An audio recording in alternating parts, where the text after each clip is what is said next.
Hello and welcome again. So आज हम पढ़ेंगे अब क्या पढ़ेंगे। आज हम पढ़ेंगे ई फेल्स की प्रैक्टिस शीट। ई फेल्स और फॉर लूप। सो मैंने 20 क्वेश्चन प्रिपेयर करे हैं। So we'll just go through all of them and we'll just see how we can use them as per our knowledge. Okay, so first of all पहला question है हमारा positive negative और zero. So हम user से एक input लेंगे a input from the user, and हमें check करना है कि if this number a is positive, negative और जीरो, तो इसका हमें कोड लिखना है। राइट, सो सो मैंने कोड तो ऑलमोस्ट लिख ही दिया था, जस्ट फॉर प्रैक्टिस पर्पसेस यहाँ भी लिख देते हैं। a equals to input int input. Okay, as I told you, input हमेशा स्ट्रिंग की तरह फंक्शन लेता है, सॉरी स्ट्रिंग की तरह इनपुट लेता है, तो हमें उसे इंट में कन्वर्ट करना पड़ता है। enter a number, then we'll write if a is less than 0, print the number is negative,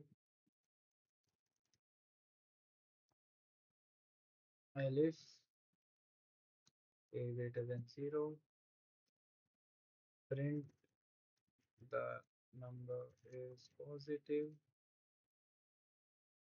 else if equals to 0, print the number is 0। Run करके देखेंगे। I'll enter a number 20, it's positive, so it will print that the number is positive. Now, we'll just see few more test cases. Let's say 0 सही आ रहा है, let's say -9 सही आ रहा है। एक बार float value डाल के देखते हैं, 0.466। now here it's giving an error. Why? Because here the value is int and here we have entered float value, so we'll just convert it into float. Easy. So it's 20.556. It will tell whether the number is positive or negative. Okay, now we'll comment it out. Question 1 is done. It's clear.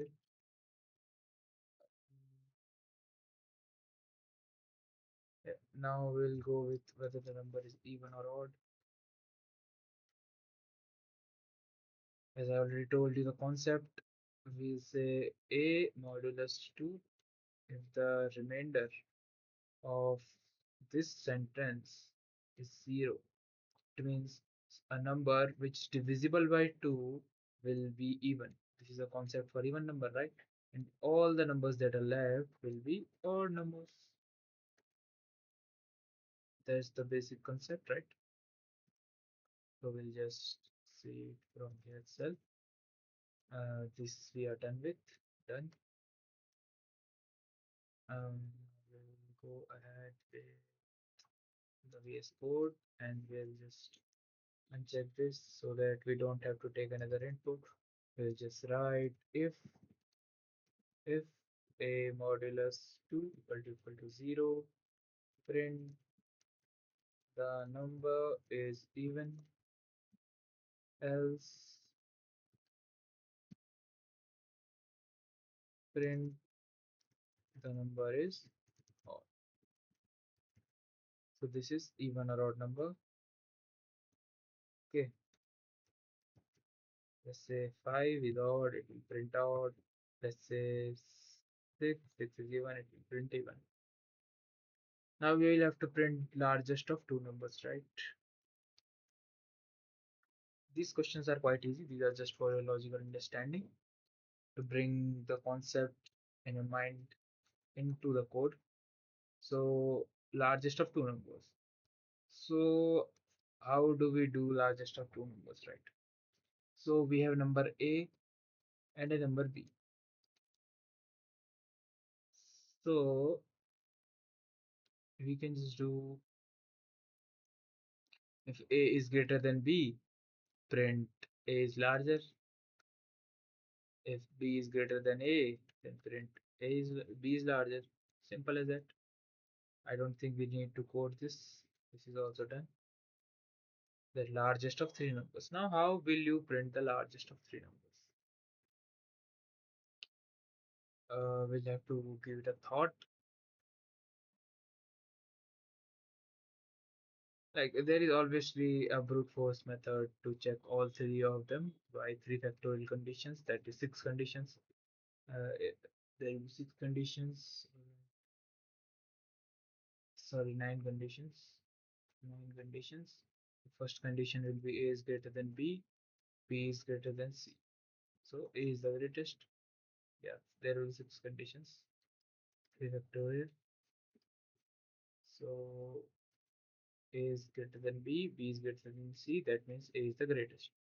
Then we'll just replace the numbers here, and then we'll just replace the numbers here.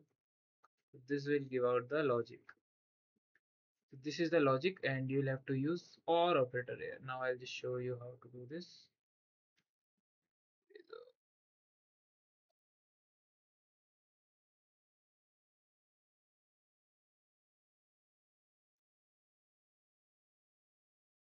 Let's go into the VS Code.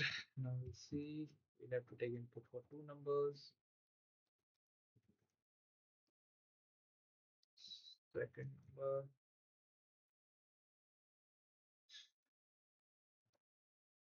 If A is greater than B and B is greater than C. So print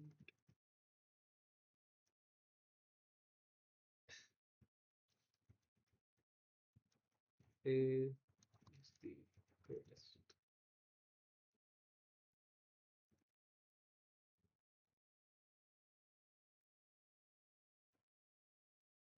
In the same way, if we write elif B is greater than A and A is greater than C, then we'll write just B is the greatest.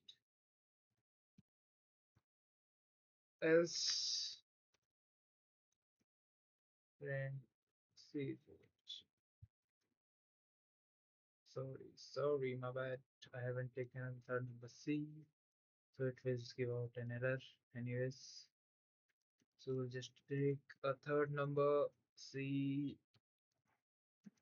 and then we'll execute the program. We'll say our number is 50, 55, and 60. So 60 is the greatest. Just say minus 55, 0, and minus 100. So 0 should be the greatest. Yes, 0 is the greatest.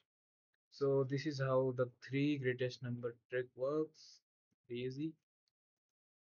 Now leap year checker. So what does a leap year mean? So leap year basically means that a number that is divisible by 400 or divisible by 4 but not by 100.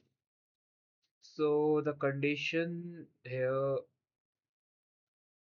this this is given because suppose there is a number 300, right? 300 is always divisible by 4, doesn't it? Like 4, 7, 5, 7, 5, right? But this is divisible by 4, but it's not a leap year. Not a leap year, right? Leap year. But it's divisible by 4.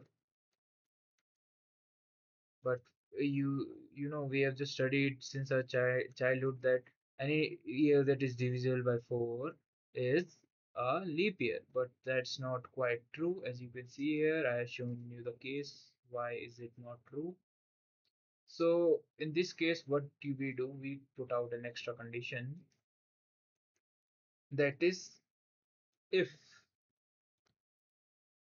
if a year is divisible by 400 or year is divisible by 4 and year divisible by 100 not equals to 0, and this should be equals to 0. So this is the condition for the leap year. I'll just write it clearly here. Year modulus 400 equal to 0, or bracket open, year modulus 100 not equal to 0, not equal to 0, and year modulus 4 equal to 0. So this is the condition for what? A leap year. Now we'll move ahead with the next question. I don't think I need to explain it here. Now, great calculator we have already done in the last class, so we won't do it here. Now print number from 1 to n. Now how can we print a number from 1 to n? By for loop. Obviously, you won't go ahead and just write print 1, print 2, print 3, print like print n. You won't do it like that, right? So we'll just use the for loop. For I in range 1 to n. We'll just use colons. Then we'll write print I, right? Let's just do it here. Let's just take that input n here. Just write for I in range 1 to n. Print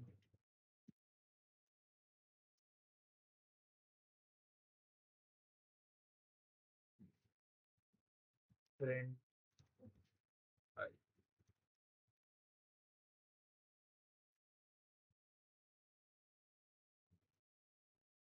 Enter number which is 5. It will print 5. Let's just say 50. It will print all the number from 1 to 49. And if you want to print number from 1 to 50, just do n plus 1 here. It will print from 1 to 50.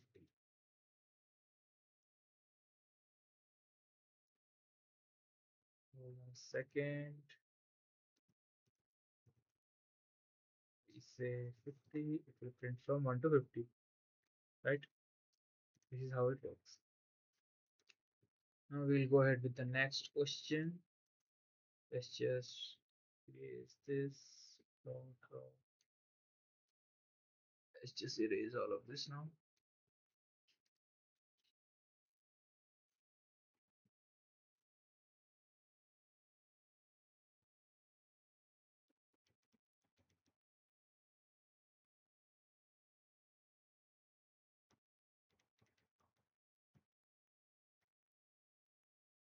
I'm facing some issues, just right.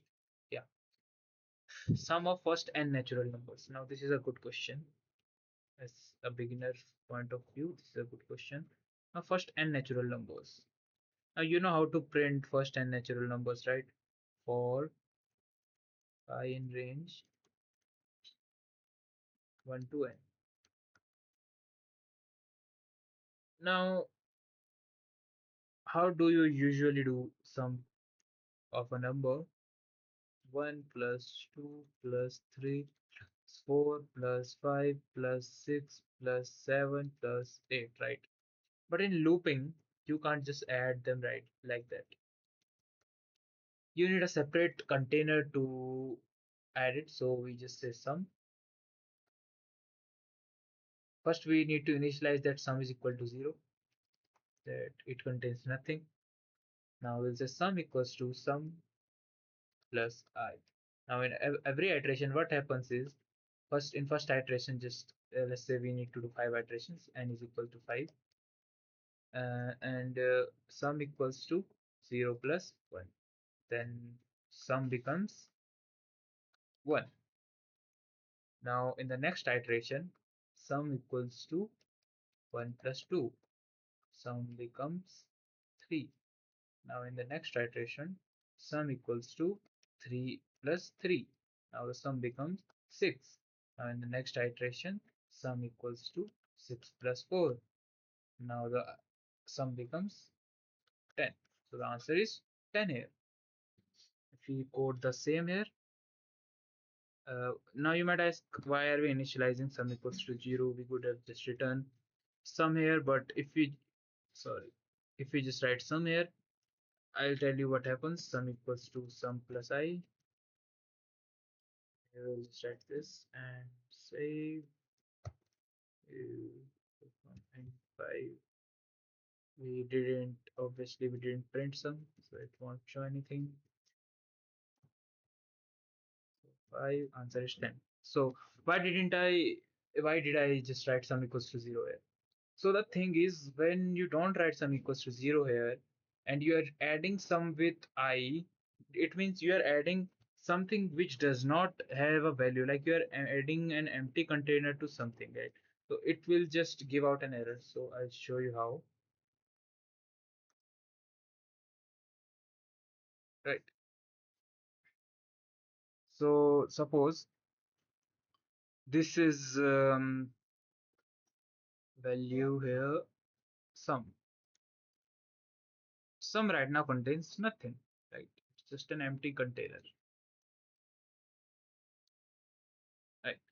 So when it's empty here, you are adding something empty with a value I. Suppose in first iteration it contains 1. So you are adding nothing with 1, so this gives an ambiguity and this is an error. I'll just show you why this is an error. See, what it's saying is type error, an unsupported operand type for plus built-in function or method and int. What does it mean? That you are adding something that is not allowed to be added in Python. This is just null. No, not really null, because if you just add null here, you can just add null, right? Null is addable. Right. As much as I know, null can't be added like this. Yeah, yeah. My bad. Okay, so it's just null. Now, if you run it, it will run without any problems. So this is how you can add n numbers and natural numbers. Okay. So this question is also marked as done. Now multiplication table. Now, just say you input a number and you want to print a multiplication table from 1 to 10. So we'll say, if you want to print what multiplication table, what do you need? Let's say 5's multiplication table. 5 times 1 is equals to 5, then 5 times 2 is equals to 10, then 5 times 3, then 5 times 4, then 5 times 5, and so on and so on up until 5 times 10. So what is 5 here? N. We'll just make a general form out of it. N times I is changing every time. I. So 1, 2, 3, 4, 5, 6, 7, 8, 9, 10.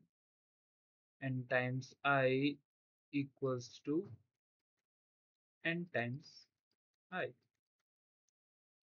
So why did I write N times I equals to N times I? I'll just show you what I meant. I in range 1 to N, 1 to N plus 1, 1 to 10, 11. So what we'll just do here, print f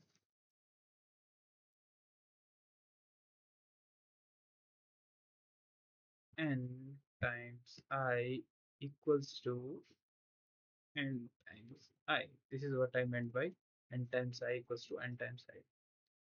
Now we'll just give some spaces here, just brackets, spaces, and spaces. Now just print.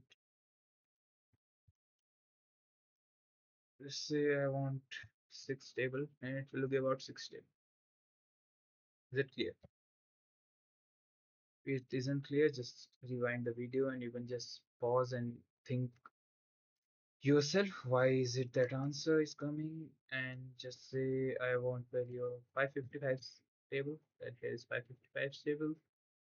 And if you want to print out more numbers, just say 1,000 numbers.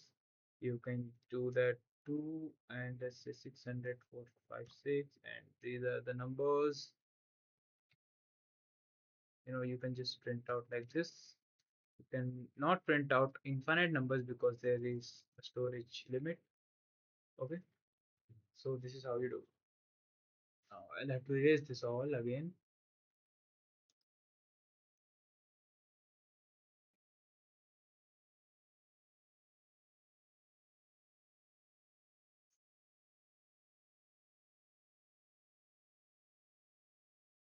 Draw again, and this one.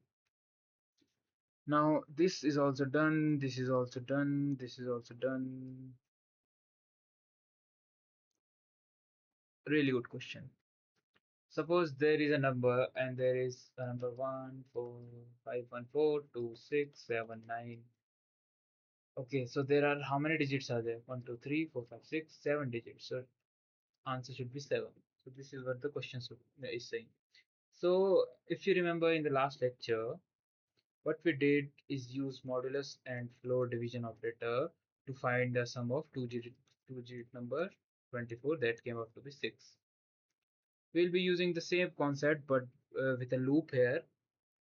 Now this time, as I told you, you have to select which kind of loop you have to use here. As there is a condition we'll be using here, so it's better to use a while loop here. So while the number n is not equal to 0, so what will we be doing? First, I'll just explain it to you. So yeah, this is what we'll be printing at 7. So to get a number out of it, right? So we'll have to obviously have a count variable to count the number, how many of them will be there, how many digits are there to store the number 7, and there has to be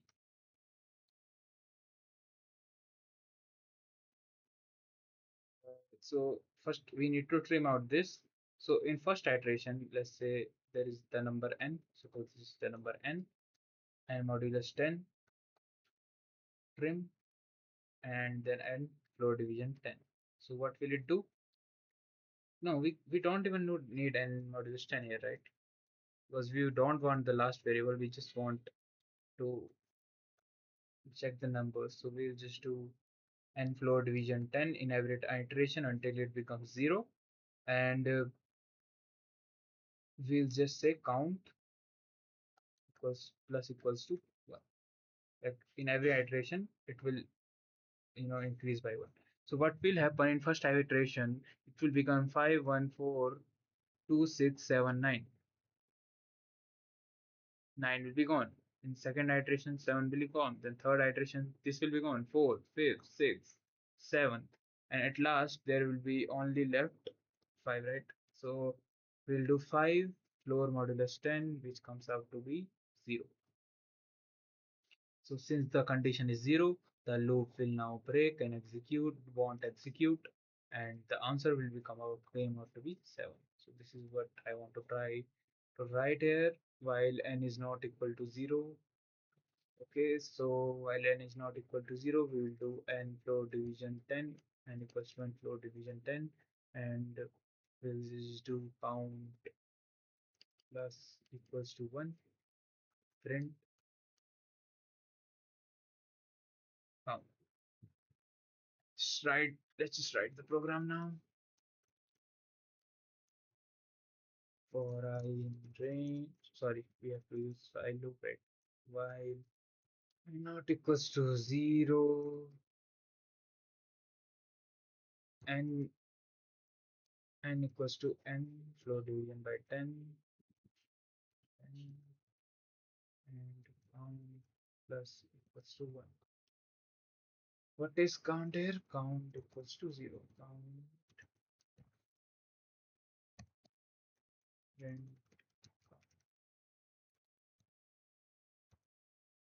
Let's say number 1 to 3 or 600, 9 numbers, and a random number 0 will be 0, 2 will be 2, sorry. Okay, we are not running the program actually. Yeah. Okay, this is how it goes. Really good question for logic building. Okay,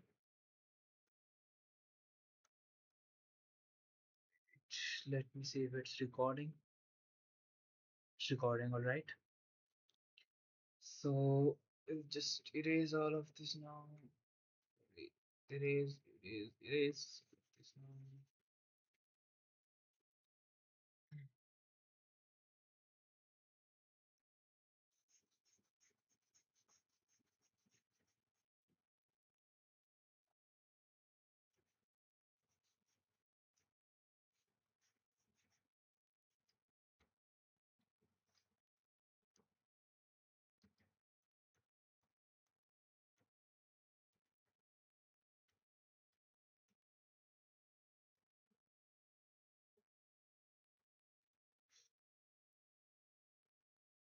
Another good question. Reverse a number.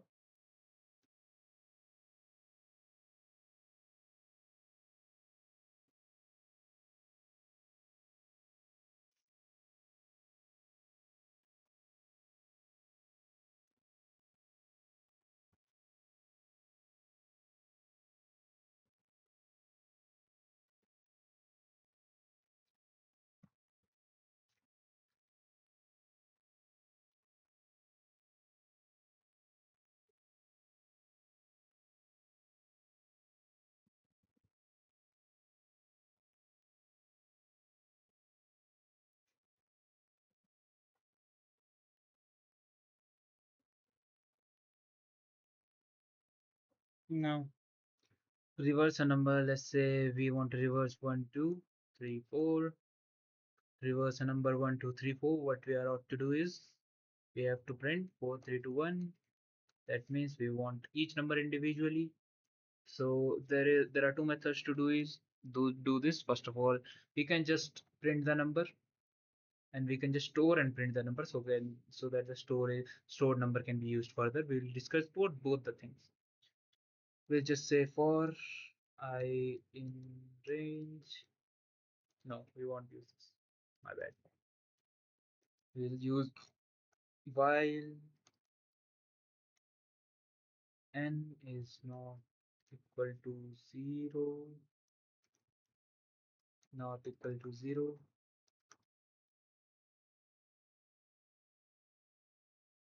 print n modulus 10, comma ends equals to nothing. Okay, then we'll do n equals to n floor modulus 10. This will give out a reverse number. This is pretty simple logic without storing the number we are doing right now. While n is not equal to 0, print n modulus 10, comma ends equals to nothing, n equals to n floor modulus 10. Just run it. We'll enter a number, let's say 1, 2, 3, 4, 5, 6. It will give 6, 5, 4, 3, 2, 1. But we can't use this number now because we are just printing it, right? So how do we store this now? This is another question. How do we store a number? Now, in simple mathematics, if you have a number 4, you can multiply it by 10. It will become 40. Now, if we have a number 3, we can add 14, 3. It will become 43. Now, we'll just again multiply by 10. There is a number 2. We'll add it. It will become 4, 32. Again, multiply it by 10. Then add number 1. It will become 4, 3, 2, 1. Same logic is to be used here. We will use another variable called reversed.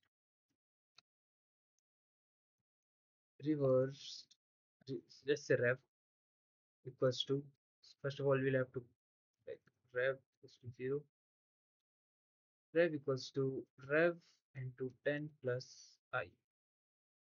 Sorry, not I, n modulus 10. Now we will print rev. Why did we use this approach? So that we can also use the reverse number. All right. This is pretty simple, just basic maths. This is just simple maths. All right. If you are good at maths, you'll be good at these kind of questions. Now, suppose we have n numbers as an input, and we have to count how many are even and how many are odd. So maybe this is not what I have taught you right now, because here we'll have to use a list. Uh, Let me just check if we can do this.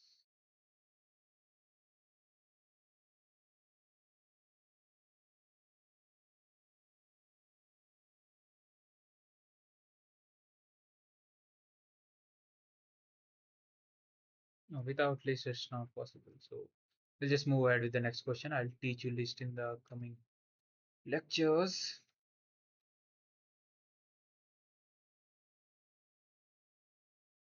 So this is out of syllabus. Sum of numbers up to sum of n even numbers. All right. So to find sum of n even numbers, we'll just, it's pretty easy, right? Is we only have to use only one concept. What is that concept? N modulus 2. For I in range 1 to n plus 1, if n I modulus 2 equal to 0, sum equals to sum plus I. So what we'll do now,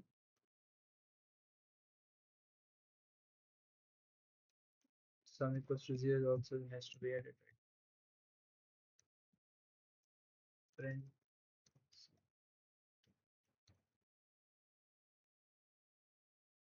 like first 10 on even numbers 30, right? I guess there is another way to do this. We just have to use 2 here and just maybe, right? All, I don't really remember this method.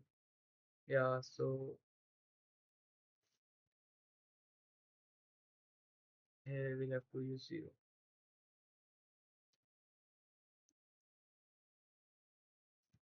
Yeah. So what does this 2 do here? This just skips. This is the range function, right? These are arguments. This is start. This is end.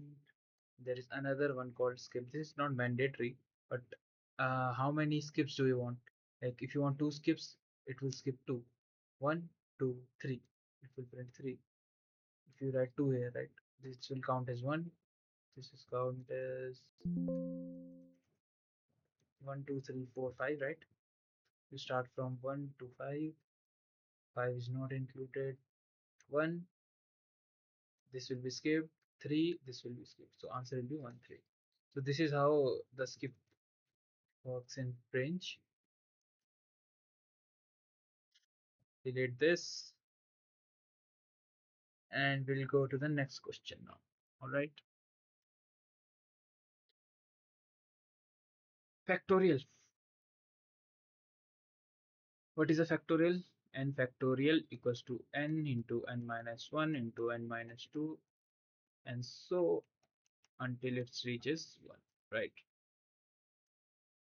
So what's the logic of this? Again, loop. But how will we loop this? Will we use a for loop or a while loop? So this can be done with either loops. We'll do with for loop because it's just easy to do with for loop. So for I in range 1 to n, we'll just take a variable fact, put it as 0, then fact equals to fact, into I plus, right? Yeah, that should do it. Then we'll just write n plus 1. Just try like 5 factorial is, what is the factorial of 5? Let's just take an example first. 5 factorial is what? 1 into 2 into 3 into 4 into 5, which is 120. All right. So if you put 5 as an input, it should give out 120. For I in range 1 to n plus 1 dot, oh, sorry, that's just a fact. Fact equals to 1. We don't take 0 because we are multiplying. If you multiply 0 by anything, it will just become 0. Fact equals to fact into I. Okay, we didn't take I. Fact into I. That should very much do it. Then we'll just print fact. Let's say 5, 120. Alright, this is what the logic for factorial is. Okay, okay, okay. Now I'll have to erase all of this.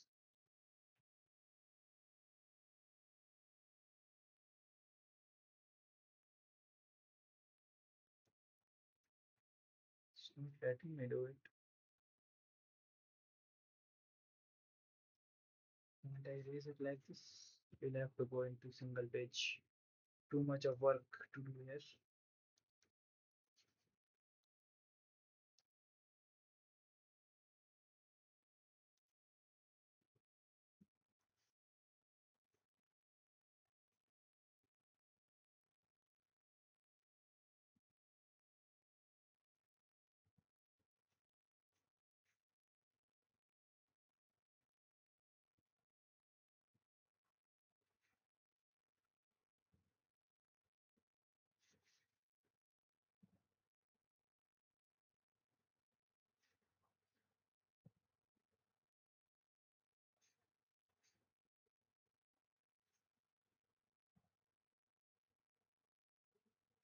Another good question. Prime number check. We'll have to check if a number is prime or not. What is a prime number? A number divisible by itself or the number 1. So we will not check it with number 1.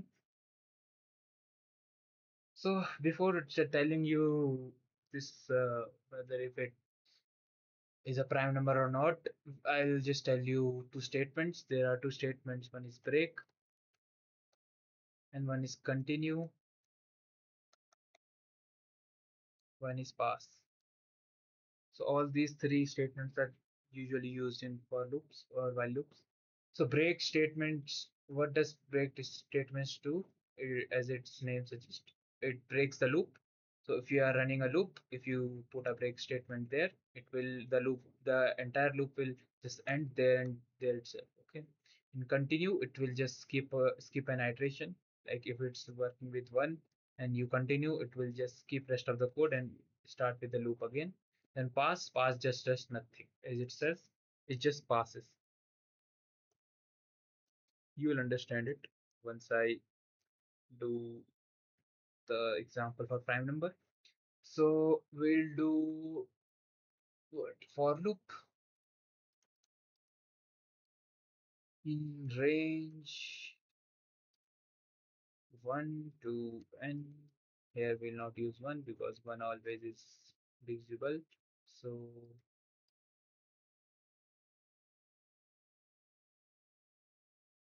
not n, yeah, n, okay. So if the number n modulus I equal to 0, break, and also will print here prime number.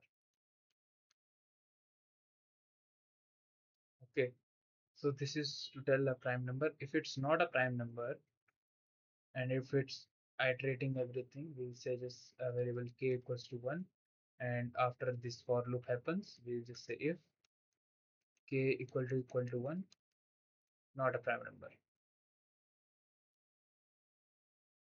Now Just write the code.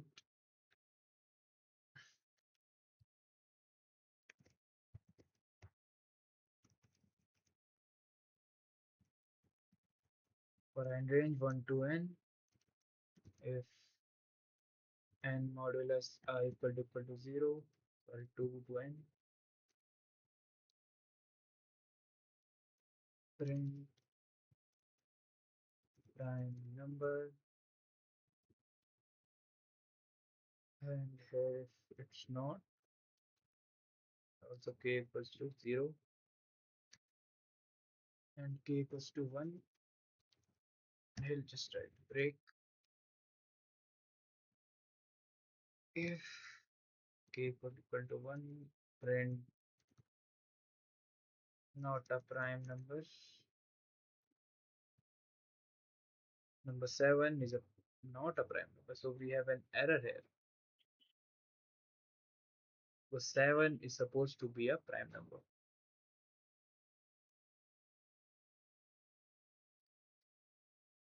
Okay, we have an error here. So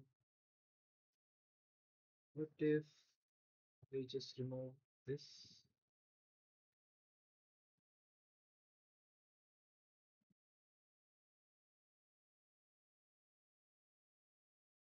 Oh, I get it now.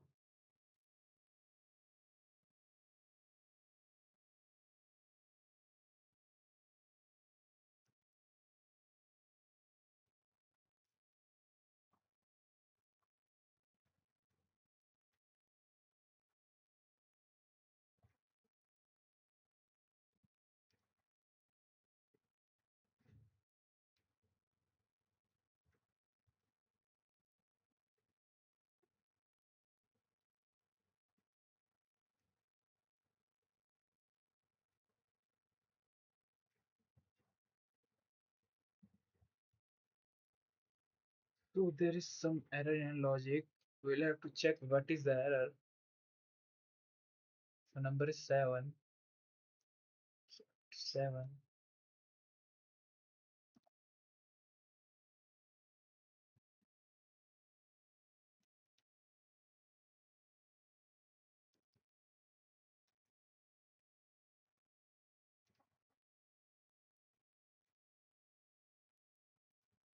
Oh yeah, we just did the opposite, right? It will be not a prime number here, and it will be a prime number here.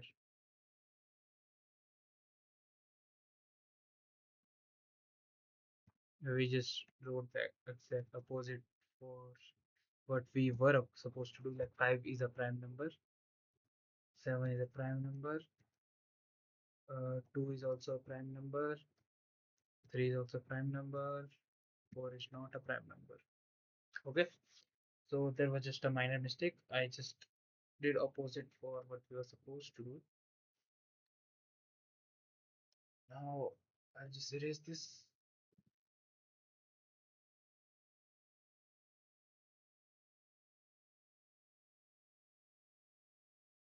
Now what is the next question? Next question is Armstrong number.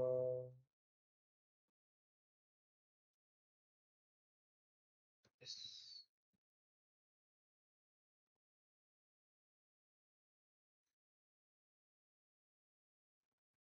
We'll do Armstrong number later because I'm not just confused about this code. Till then, we'll do a number guessing game. So, what is a number guessing game? User takes input and it will take input until the user guesses it is right. So, here we'll have to use what? A break statement.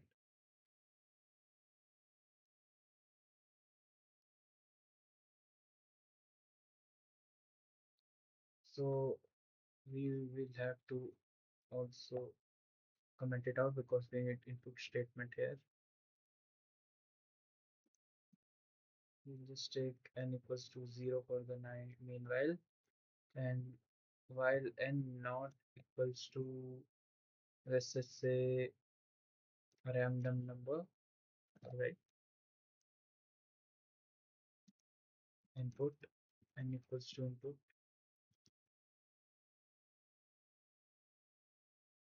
int input enter the guess.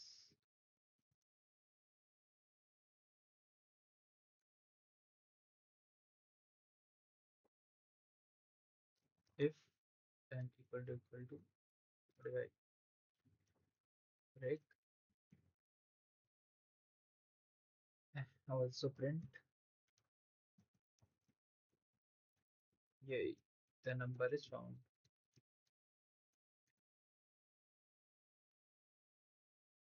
Just say my guess is 20, 20, 12, 12, 6, 4, 5, 45. Yay, the number is found. This is a basic guess game. Okay, pretty basic code, nothing too special, nothing extraordinary. Now, here comes a bit of logic building part. All right. So we want to print a pyramid of patterns. So I guess we'll do this in all these patterns in a separate video so that you have a better understanding and you must be tired by doing such so many questions. We'll do this Armstrong number and these pyramid questions in the next lecture. It will be a short one, obviously, because there are just three questions. It won't be short because all these questions require a lot of logic building, and we'll do this in the next lecture. So till then, I'll just you know rest a bit and record the next lecture. Thank you.